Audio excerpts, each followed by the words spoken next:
Ooh, yeah, yeah, yeah.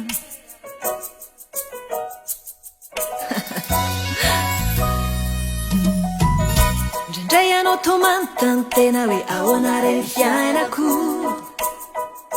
To misy fotifoty lavo zao tsy hita izay atao. Afafafany ambony lasa ambany any an-danitra saity an-tany. Fanipanina sy mivembena kanefa tsy mianjera. Sao tsaroko fanifahasoavana hoe no nahatozo ahy. Kaninina hitranga sy anjo tsy nisy na avo. Na tena lesilesy teny any an-tongotro mbola mitoro ihany. Tananao tsy fohy fa mahavonjy ka tanako hatrany.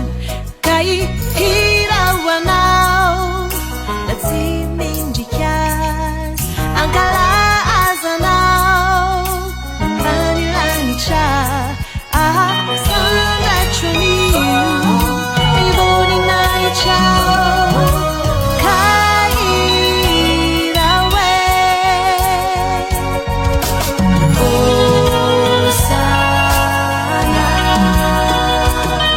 ho anao rira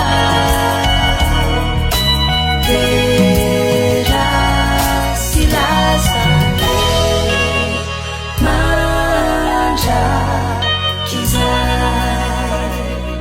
Oh, misaotra eno ny fahasoavanao fa feno fitahina be diabe. Feno be ny fanantenana ka velona miosa ny lanitra no andrandray. Mba te ahita anjely maro be izao sy anao koa mba ho isany. Fagnaindry an'Jehovah ny voky sy ny fanahy dia nandro soerao ka nariko miahiahy.